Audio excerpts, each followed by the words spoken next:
Existe algo profundamente assustador em ser acusado de mudar a história da humanidade.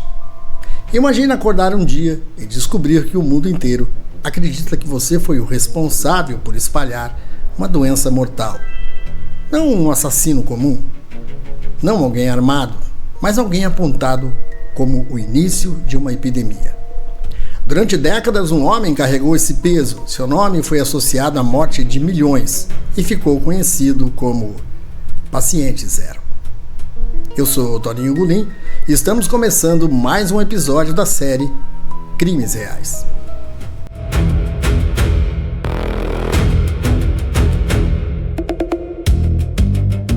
Estados Unidos, ano de 1981.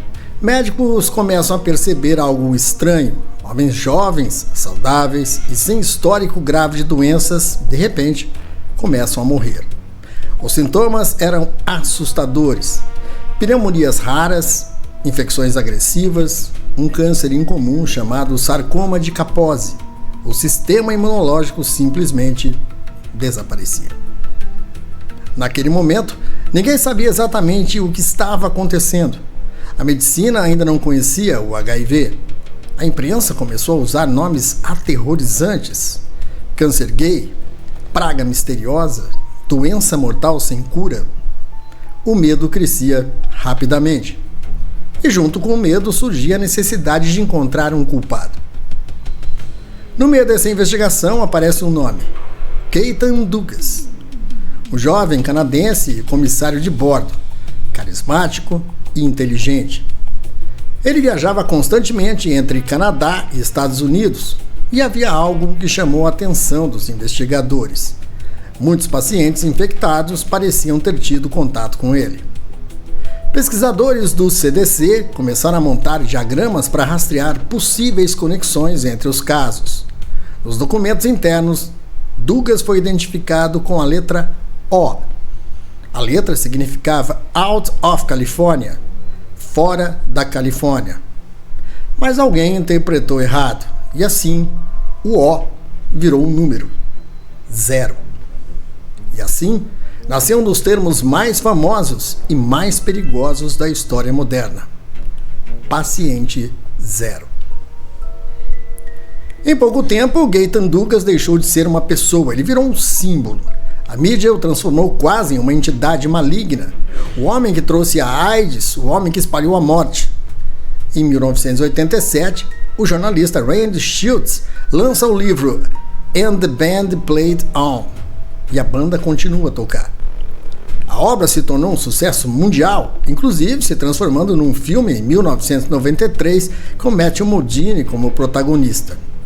No livro, Douglas é retratado como alguém irresponsável, alguém que teria continuado mantendo relações sexuais mesmo sabendo dos riscos.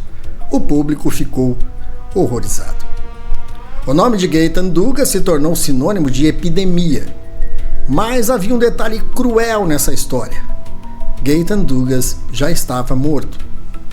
Ele morreu em março de 1984, aos 31 anos, sem imaginar que se transformaria em um dos personagens mais odiados do século XX.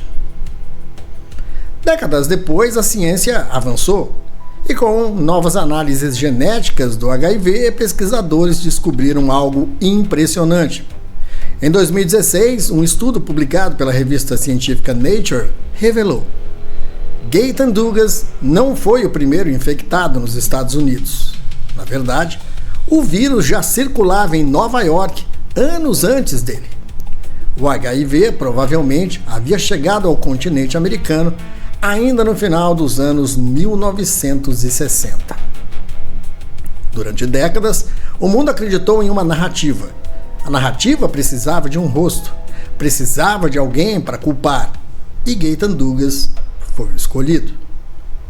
Para entender esse caso, é preciso entender o medo daquela época. A AIDS parecia algo inexplicável, sem cura, sem tratamento, sem respostas. Alguns religiosos chamavam a doença de castigo divino, outros falavam em praga. Havia quem acreditasse que o mundo estava diante do fim. Talvez o aspecto mais assustador dessa história não seja o vírus, mas a facilidade com que a sociedade transforma pessoas em monstros.